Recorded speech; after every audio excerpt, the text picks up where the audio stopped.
Hey, oh, no.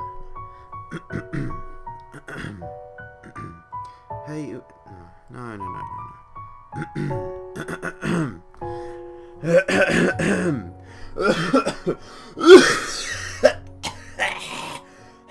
no, I'm just kidding. Hey, what's going on, guys?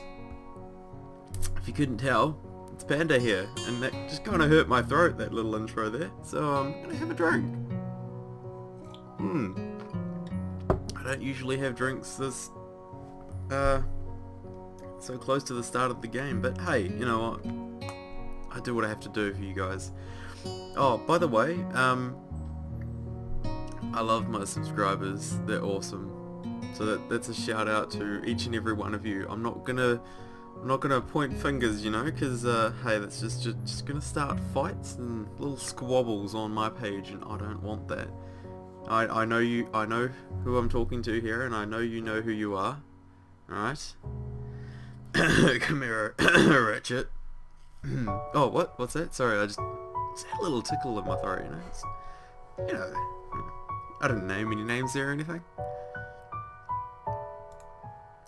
Should we get started? I think we should get started. It's been a while since I've last played this, so hopefully we'll get back into the swing of things without butchering any too many sentences. When we reach our destination, I stop in idle amusement at the scene inside. One of the shorter girls from the class has Lilly wrapped in an enthusiastic hug, her head no higher than Lily's chin. Her other friends, of which there are several, are gathered around her as well. Lilly simply smiles kindly and hugs her back.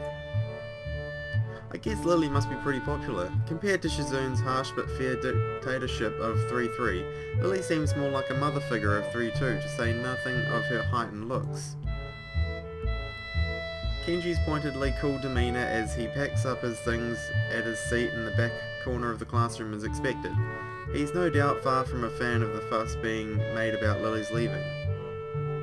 Looking beside me and seeing Hanako following my gaze, I decide to finally enter the room. Hey Lily, it's just me and Hanako. Hanako withers noticeably when exposed to the din being made around Lily. Try as she might, I doubt she'll ever completely get over her social anxiety. Hello. Lily manages to work out our position reasonably well, her classmate detaching herself without a second word. A look of slight exasperation is written on Lily's face, though I can't say I blame her. That's right, she's leaving. Damn it. I don't want you to go and take me with you. Take me with you. Yes, there we go. Hello, Hisao, Hanako. Do we have much time before the flight leaves? Well, hey, if what you're asking is, do you want to go have a quickie in the room closet, then I'd say we've got plenty of time. Hanako, just, wait outside. I'll only be 5 minutes. I give a quick glance at my watch, taking the trip to the airport into account. There's a good 10, maybe 15 minutes left while still allowing for contingencies. Oh well, hey, in that case, 5 minutes, maybe we could make it 15 minutes in the broom closet, you never know. Yeah, we still have a few minutes to kill. I wouldn't worry about missing it yet. Is this Hanako? Uh-oh, I think we've just inadvertently become entangled in Lily's social web. The girl is probably part of the legally blind faction of the class like Kenji, given her almost window pane-like spectacles. Her short, roughly cut hair gives her a look that fits her excitable expression. Hello, She takes Hanako's hand and pulls it up and down enthusiastically. I really don't get how girls can be so social to someone they only know as a friend of a friend. Because they're girls. It's about as much explanation as you're ever going to get from me. It's about as much explanation as anyone knows about females. Any male, at least. Crazy things then. While Hanako exchanges nervous greetings, I look around the room for my short and overdressed next-door neighbour. Try as I might, he seems to have slipped out of the classroom without anyone noticing. For a moment, I try to think of possible career paths that could reasonably benefit from this single skill, before putting my mind to more pertinent matters. I've just realised I haven't set my timer, so fuck it, I'm going to go for as long as I feel necessary. This may be a long episode, it may not. most likely it's going to be a long episode because I'm the only person in the house, and it's a pretty good feeling, you know, not having to worry about yelling too loud or, you know, people walking past and saying things. Lilly seems pleased, if somewhat guarded, about the enthusiasm Hanako suddenly excited from those around her. She might not see it, but Hanako is much less panicked about the affair than I anticipated. Shuffling my way through the gaggle of classmates, I eventually managed to reach her. Don't worry, Hanako's fine. Thank you. I thought she might be overwhelmed by them. Don't worry, we'll be gentle. Both of us grimace in unison. Hanako's nervous grin stays plastered on her face as another couple of girls move in to meet her. God, they're gonna kill her. It's kind of amazing that even just a month ago she'd never been able to cope with a situation such as this. Even when I first met her, the two of us completely alone, she sprinted from the library. I've got to go do something! So, got everything you need? It's all packed. I just have to go by my room to pick it up on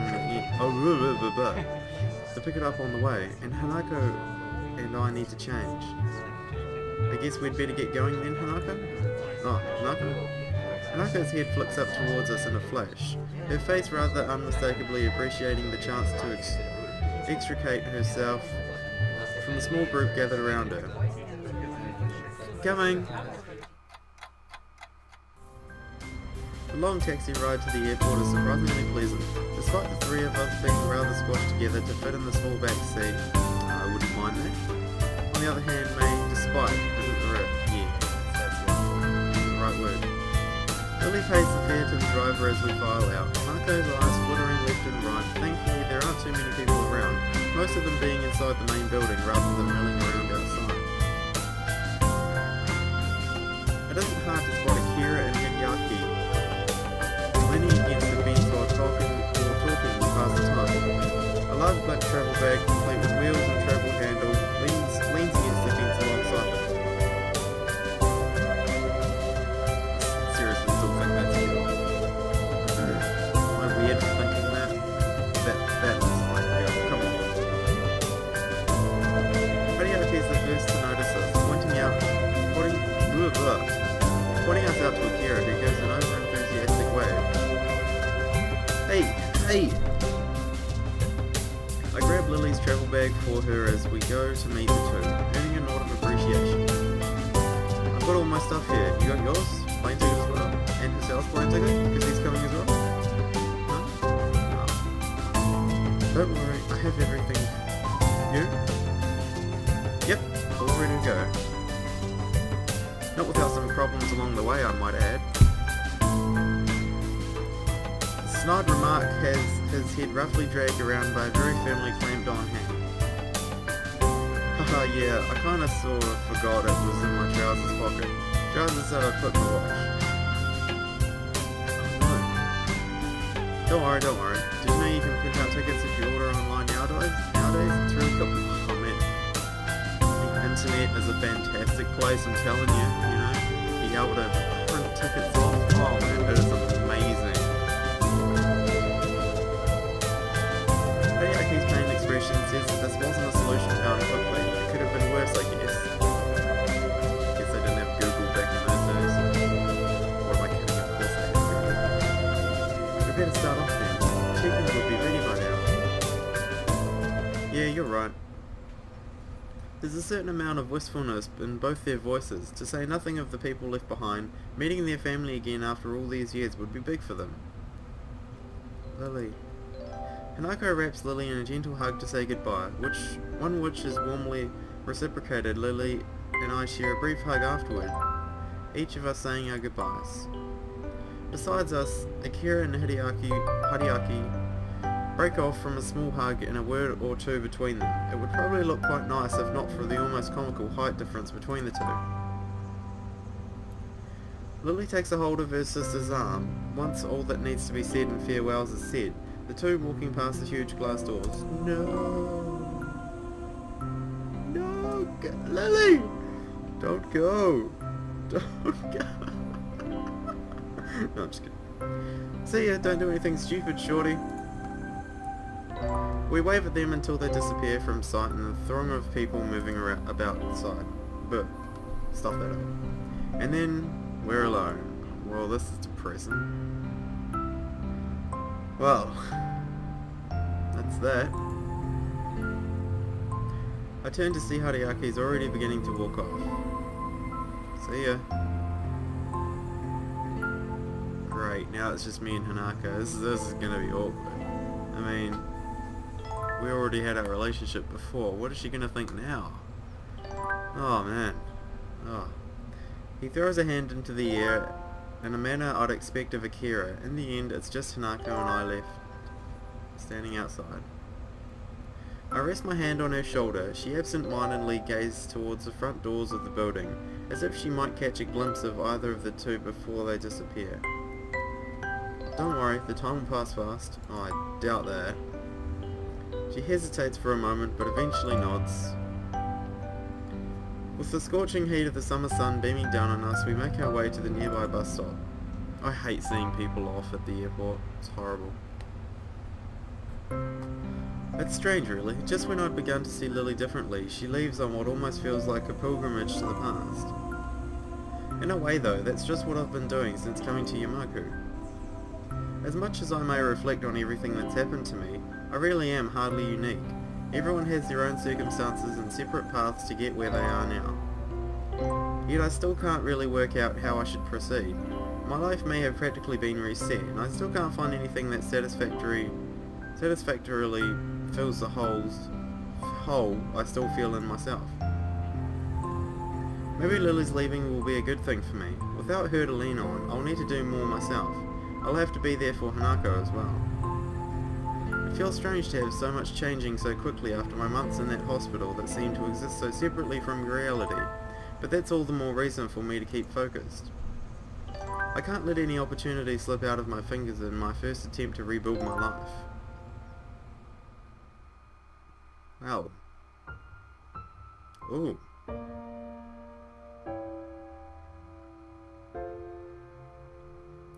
Act 3. Present. Like gift present, or like present, future, past? No, okay. I know. I rest my chin on my hand as I absent-mindedly look out the window. Yet another of Mattel's lectures droning on as if it were endless. The summer sky is almost alluring in its bright cerulean splendour. Only the odd passing cloud breaks up the deep blue expanse. This feeling of longing is probably the outdoor side of me yearning to escape. Nakai, could you answer this? That side of me is lost to the past now, though. In that case, I think I would use the and suffix. Correct. Moving on. The suffix for... As my attention towards Mattel slips once again, I spot Misha giving me an enthusiastic thumbs up, a nod at her to settle her down. It's been a handful of days since Lily left for Scotland, days which have passed relatively peacefully. As much as you don't miss her, Hisao, I do. No. It's not one of the sad moments yet, but I've heard that there are plenty of sad moments in this path. Life largely continued as usual, in contrast to what I'd expect. While thoughts of her have danced around on the edge of my mind since she left, present events have managed to subdue them, at least for the time being. So I find myself idly chatting with Hanako, as usual when lunchtime finally rolls by. Are the later ones in the series good as well? Oh, what are we talking about here? Are we talking about Life of Pi again, or maybe Game of Thrones? No? Okay. Not really. You're probably best off just sticking to the original. His later books didn't live up to it, other than maybe God Emperor. I agree. God Emperor was a good book. Probably one of the best in the series. I did, however, like, what was it? I think it was book number 5, The Eternal Light and Fire. ice dance of Hakamichi. Wow, that was a lot of bullshit that just came out of my mouth then. I don't think I've ever said so much in one sentence. Thanks, I wasn't really sure if... Oh god. As Hanako steps to the side, I see Shizune stride up in her typically businesslike manner, flanked by her ever-present bright-haired shadow. Try as I might, I can't read any hint of their intent from their faces. Shizune's poker face and Mish's seemingly boundless cheerfulness are a devilish combination. Way to shock bloody Hanako, you two. God damn. Morning, Shizune, Misha. Hi. I accentuate the greeting with a nod to Shizune in order to get the point across. She promptly and curtly returns the gesture to both of us. It's been a long while since I've really talked to either of them, thank God. For a while I thought they might be avoiding me, but I eventually came to the conclusion that Shizune really isn't the type to do so. ... Morning! Shichan says that Mattel wants to see you sometime. Because of the statement, my face contorts as if I'd just eaten spoiled food, giving Misha no end of amusement. Wahahaha! Anyone think you're in trouble, Hichan? ... You may not be aware of it, but you have the least to worry about if anyone in the class. What an unexpected vote of confidence. Even Hanako nods hesitantly to affirm the point. Thanks, I'll keep that in mind. There was something I wanted to ask you two though. You two. ... And what might that be, Hichan? I have a feeling this won't go over well, but here goes. Is there any... Oh, Jesus. Yeah, this is not going to go on well. Is there any reason why you and Lilly don't get along? It seems like even a little civility would help you both in your duties. Oh, I'm not looking forward to the answer to this. Oh, here we go. Jesus. Shizune's cold stare after Misha happily signs the word stops me in my tracks. In hindsight, I really could have worded that better. Oh god, Hanako's backing off. Out of the corner of my eye, I'm sure I see Hanako move back, just a little. She's gonna kill me. Thankfully, Shizune notices this and lets her temper dissipate as she forcefully runs her hand through her hair to let off steam. Perfectly on cue, Misha begins interpreting the second Shizune's arms begin to move. ... I would say that such matters aren't relevant to you, but since you seem to have befriended Lilly... She pauses to adjust her glasses, evidently attempting to articulate her point in the best possible manner. ... While I assume the same of her, I cannot call my own views on the matter unbiased. Suffice to say, we were closer before than we are now. Wow, that was an intelligent dodge, I would say. Shizune makes a quick gesture to Misha to stop her from interpreting, then has a quick meeting with her before proceeding. The fact that the two can communicate so easily yet so secretly right in front of us is slightly disconcerting. Hanako seems to share my curiosity at the proceedings, looking on with thinly masked interest. As they finish their opaque conversation, Misha looks slightly deflated. I guess her opinion on the matter wasn't followed. Shichan says you should ask Lilly about it, as she doesn't want to be the one that gets you involved. Well... Yeah, okay, alright. Fine, I'll go with that. Oh well, I'll just have to ask her after she gets back. At least I got some information out of Shizune. The two having been on close terms means that they weren't always at each other's throats, or at least not quite to this extent. I understand. Thanks anyways. Oh, thank God. Whew. With a nod and a farewell, the two break away and walk out the door, no doubt headed straight for the student council room. Go play another game of Risk. Could have gone worse, I suppose. Hanako lets out a long breath, relieved at the confrontation's resolution. I can't say I blame her. I'll see you later then? Yeah, I'll meet you in the tea room. See ya. With that, she waves and joins the trickle of students leaving the classroom. Nakai, could I speak with you for a moment? Delivered in his typical monotone manner, he apparently decided that I needed a reminder to see him already. I think I need to give Mattel a deeper voice, more formal voice. Eventually I finish packing up my things. By the time I reach his desk, the classroom is close to empty. Yes, sir? He looks up, taking measure of my face before giving an awkward, rather obviously acted chuckle. No need to feel guilty. You're not in any trouble. I just want to ask you something. I've asked a few of the other students so far. That's something at least. For a moment I thought I'd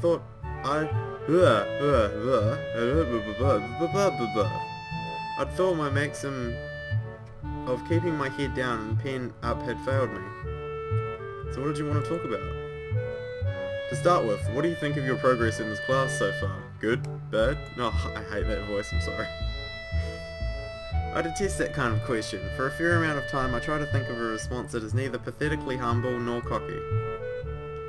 I'd say I'm doing okay. The work doesn't seem too hard and I'm doing better on the test than I thought I would. Oh, well, now that you say that, he's gonna bloody up the difficulty of all the tests, you know.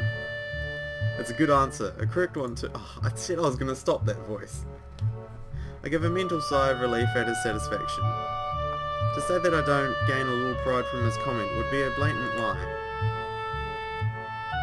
In the maelstrom of thoughts clouding my mind after learning that I'd been transferring to Yamaku, my school grades seemed utterly unimportant. Being entirely clueless as to what skill level would be assumed of me, once I actually got here I was hugely relieved when I found out that I understood well enough the schoolwork we'd be doing. I know your circumstances might have thrown a wrench in the works, but have you given any thought to your future? Oh, you and your damn future questions. My future? What you'd like to do as a profession? Do you have any thoughts of where you'd like to be in 10 or 20 years time? No one knows that, Mattel. No one. I am telling you now. No one knows that. I wouldn't be surprised if you covered this ground in your previous school, but I don't have any record of it if you have. I suppose the last year of high school was the time when students would need to be thinking about such things. To be honest, I really haven't lent it much thought, compared to my immediate situation. I'll tell you something. My last year of school, I had quite a few mates, college, but in America I believe it's called high school. My last year of high school, a lot of my friends, you know, they apparently, quote unquote, knew what they were going to do. So a lot of them went off to uni to study, you know, that sort of thing.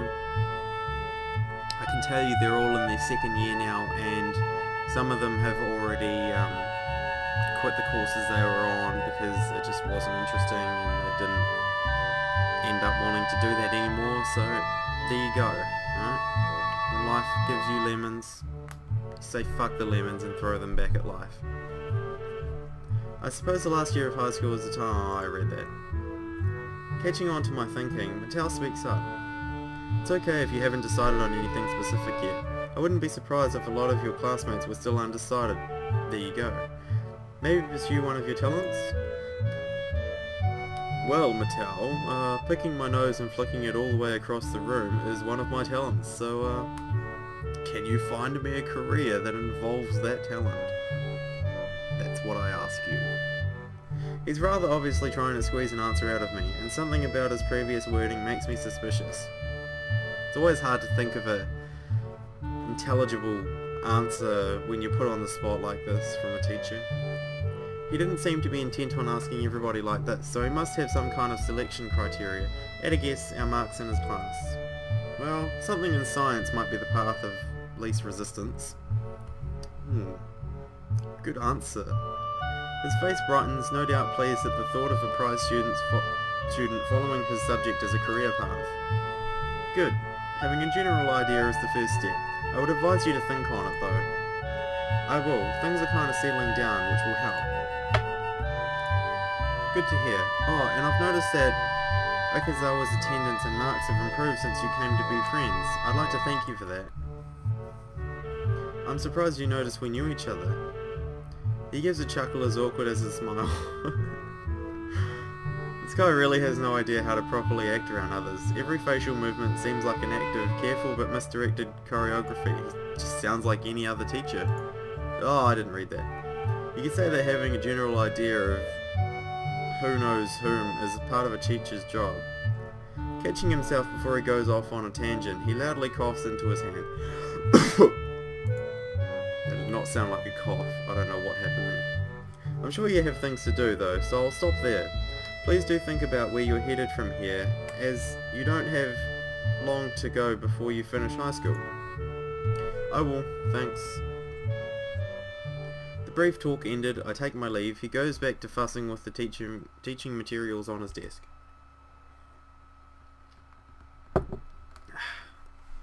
This is one of the times I'm envious of Lilly. Almost maddeningly, I'm not going to say that word. To have one's future so clear and so assured, yet working towards it from such a young age. It's an idea so utterly irreconcilable, with my own thoughts mirrored in the past, in the present day, just as they've always been. Neared. I'm gonna take this time to high five you all. There you go. I have my hand on my webcam. You're gonna, forget it. You lost your chance. Well, however, you could go back and rewind the video. But that's not the point. You had your chance at one time. Walking through the oh my god. Walking through the lobby to the cafeteria, I silently rue my daily routine having been completely thrown off. It had seemed like a normal day. I arrived in class most due to walking all early, and having become quite adept to chucking down my pills without choking as I get ready for the day. But as students trickled in, one never materialized. Hanako. It would be kind of weird if she just sort of suddenly materialized in the room. I think it's pretty normal for people to walk into the classroom, but to sort of just materialize there, I don't think we've really got those kind of advances in science and technology yet to allow people to just materialize into a classroom. I mean, that would be pretty damn cool to just materialize into a classroom, but when this game was made, I'd say probably 2010, 2011, I don't think we had that sort of technology. I mean, I know we don't have it now, and it's only 1 year later, so I'm just going to shut the hell up. I step inside, my eyes scanning the expanse of the cafeteria in search of a suitable place to take a seat. It's a task made more difficult by the groups of students moving about and busily talking. Gah! A hand pounds my back hard a couple of times, severely winding me. Oh god, is it Emmy? I couldn't care less about the culprit as I focus my thoughts on my chest in a near-automatic reaction. Oh god, not again. My hand instinctively tightens on my breast and I start going through the steps I rehearse in my mind every other day. Breathe steadily, in and out. In and out. In. With a measure of relief, I can slowly feel my chest becoming less tense. By the time I look back up, my face is covered in sweat from the experience. Oh, Kenji! Oh. Hey, man, are you okay? God damn it! Don't do that, you idiot! Fucking idiot! He retreats back in an expression of unease written on his face. In hindsight, I probably shouldn't have barked at him, considering he had no way to know. I give a sigh and right myself with some difficulty. Sorry, I just have some chest problems. Sharp knocks aren't good. It seems strange to see him so upset. The fact that I can't do anything about it irritates me. Let's get lunch. Okay, it's good to have some company for once. Man, Kenji, I don't want to talk to you, alright? Just go away. Leave me alone. Alright, I'm thinking about Lilly, I don't want to think about Kenji. We start off to the serving line. One good thing is that Kenji and I can make small talk nowadays. Oops. As opposed to my only interaction with him being anti-feminist lectures. Oh, well, that's a little bit better, but I still hate you, Kenji. Seems like it'd be hard to find an empty table. There's a few people I wouldn't mind sitting with. Nobody's like you, though. I feel a shiver run through my spine. Clarify that now. They don't listen, their minds are closed. It's the media, man. The goddamn brainwashing mainstream feminist fascist media. He takes a breath and I savor the second of silence. Damn, they control everything. Everything but you and me.